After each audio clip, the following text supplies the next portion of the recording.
Tidak ada manusia yang tidak diuji Allah Subhanahu wa ta'ala. Ahasiban nasu ayyutraku ayyaqulu amanna. Apakah manusia itu menyangka dia dibiarkan begitu saja mengatakan kami beriman? Wa hum la yuftanun, padahal iman mereka belum diuji. Walanabluwannakum, kami pasti akan menguji kamu bisyai'im minal khauf, takut, wa naqsim minal amwal. Walanabluwannakum bisyai'im minal khauf, takut, wal ju', lapar, wa naqsim minal amwal, kurang harta, wal anfus, sakit, was samarat, kering kerontang paceklik, wa basyiris sabirin, berikan kabar gembira kepada orang yang sabar. Siapa dia? Alladzina idza asabathum musibah qalu inna lillahi wa inna ilaihi. Salat sudah, puasa Senin Kamis sudah, sedekah sudah, wakaf sudah, infak sudah, ngaji sudah, kok kena musibah juga. Banyak anak-anak muda ketika sudah hijrah komplain ke Ustadz, Ustadz, dulu saya ketika masih pacaran bisnis saya lancar, waktu masih nyabu hidup saya enak. Begitu hijrah dengar pengajian Ustadz, datang ke masjid, sholat, keluar masjid sendal hilang. Pergi ke parkiran, helm kena hujan. Untuk apa Allah uji kita?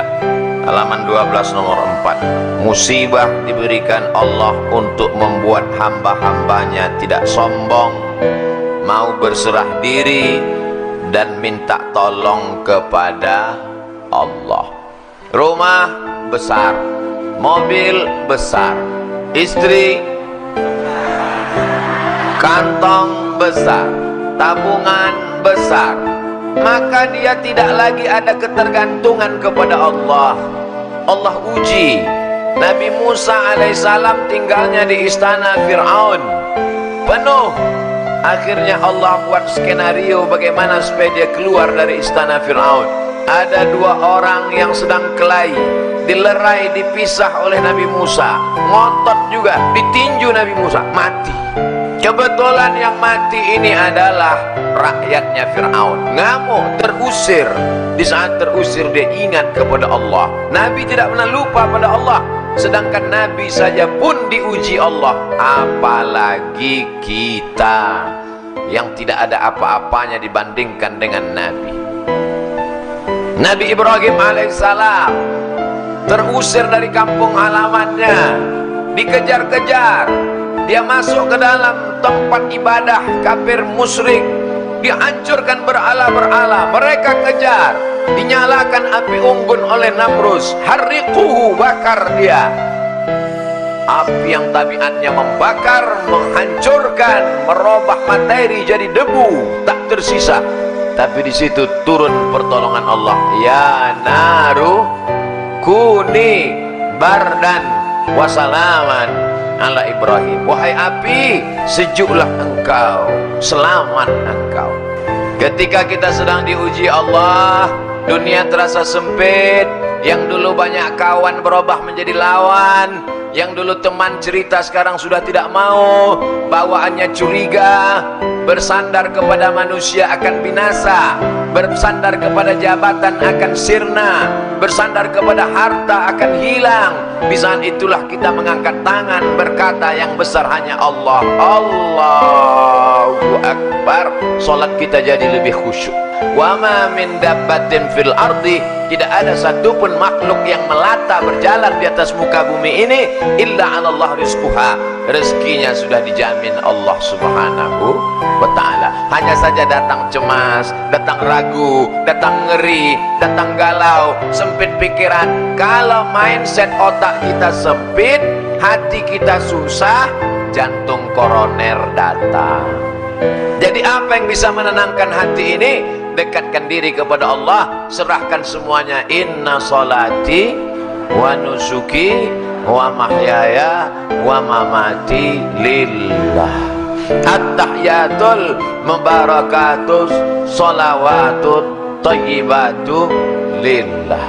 Assalamualaikum warahmatullahi wabarakatuh.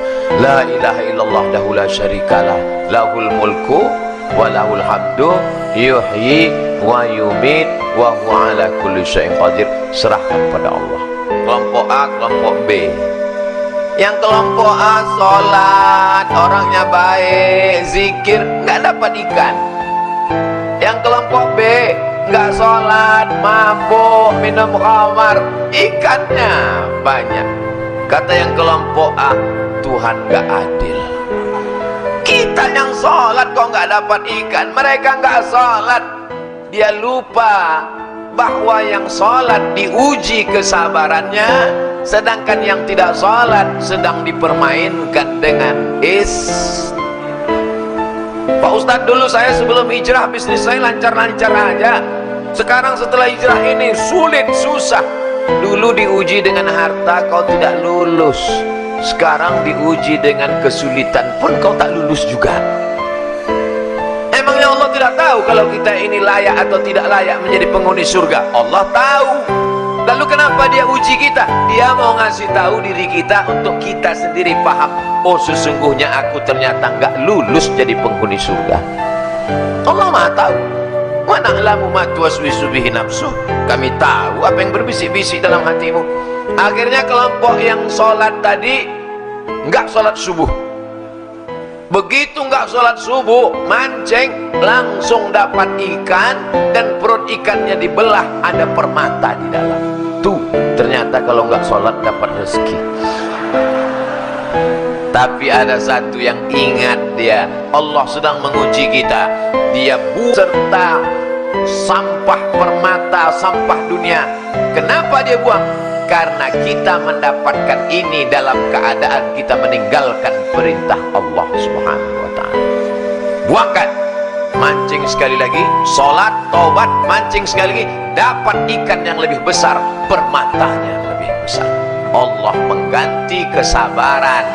Sabar, sabar bukan berarti hanya sekedar menahan diri, tapi sabar. Banyak orang menyangka sabar ketika nahan diri dari sakit. Sabar ya, sabar ya.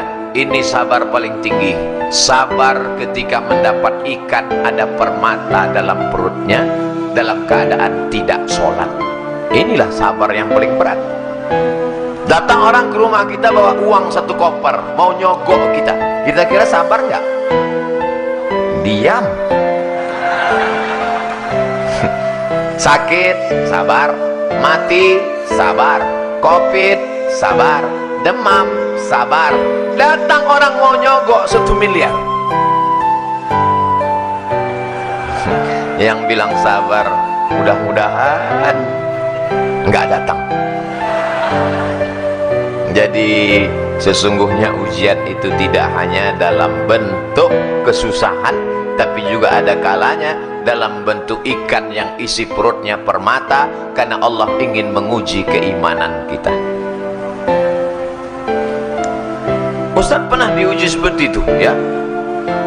Dulu sebelum nikah nggak ada ujian, setelah nikah komen mereka di YouTube. Sabarlah, jangan mengeluh. As-sabru minal iman bimanzilati ra'si minal jasad. Sabar itu seperti kepala. Kalau orang tidak punya kepala, maka orang tidak sabar, sama macam manusia tidak ada kepala. Sabar yang kedua, sabar dalam meninggalkan maksiat. Pacarnya cantik, lebih putih, lebih tinggi, lebih semuanya, lebih kaya, tapi dia sabar untuk memutuskannya walaupun dia dikejar-kejar cewek cantik. Sabar dalam ketaatan. Banyak orang bisa, tapi sabar dalam meninggalkan maksiat berat. Datang orang cantik, punya kekuasaan, mengajaknya berzina, ditarik bajunya, robek dari belakang. Dia berkata, inni akhafullah, aku takut kepada Allah. Siapa dia? Yusuf alaihissalam. Inilah sabar yang paling tinggi, sabar dalam menolak perbuatan maksiat. Qalbu yang dirundung kesedihan dan kesusahan, berada dalam penjara neraka jahanam. Meskipun hal itu datang untuk kebaikan, kalbu ini akan tetap dalam siksa neraka dunia sampai dia kembali bertauhid. Hati itu susah, hati itu risau, hati itu gundah gulana, hati itu galau. Hati tidak bisa ditenangkan dengan narkoba, hati tidak bisa ditenangkan dengan khamar, minum-minuman keras, hati tidak bisa ditenangkan dengan zina. Hati hanya bisa ditenangkan dengan zikir la ilaha. Kalbu itu tidak memiliki jalan untuk lepas dari kesedihan dan kesusahan yang menyiksa, menyakitkan, membinasakan. Salah satu jalannya mahabbah, cinta kepada Allah Subhanahu. Bagaimana cara menghilangkan kesedihan? Satu, menghadirkan Allah dalam hati. Allah tidak punya rupa. Kalau kau pejamkan matamu nampak hitam merah bulat petak lonjong betul cacing. Allah tidak seperti itu. Walam yakul lahu kufuwan ahad. Allah bisa kau rasakan keagungannya, Allah bisa kau rasakan ketenangan dalam hatimu. Berzikir la ilaha illallah, mulut menyebut, hati mengingat, pikiran fokus. Mulut menyebut, hati mengingat. Alladzi waswisu fi sudur. Setan berbisiknya bukan di telinga, setan berbisiknya di dada. Bagian mana? Sebelah kiri jantung berdegup, berdetak. Terserah mau zikirnya la ilaha illallah, mau zikirnya Allah Allah, mau zikirnya subhanallah, mau zikirnya alhamdulillah, mau zikirnya Allahu akbar. Terserah. Kalau Ustaz Somad sendiri zikirnya apa? Istighfar. Habis istighfar solawat, habis solawat la ilaha illallah. Tanamkan keyakinan bahwa Allah tengah menyusun rencana yang lebih baik dan lebih indah. Ada Allah yang mengatur kehidupan. Kau bukan berjalan sendirian di atas alam semesta. Ada Dia yang mengatur hidupmu. Siapa Dia? Allah. Adakah Tuhan selain Dia? La ilaha illa huwa. Apakah Dia hidup? Al-Hayyu.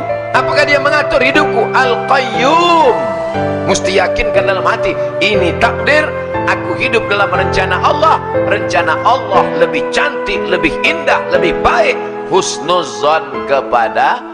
Kalau kita tidak husnuzon kepada Allah, stres, depresi, tengah malam datang setan berbisik, itu minum ada jus, ternyata racun nyamuk.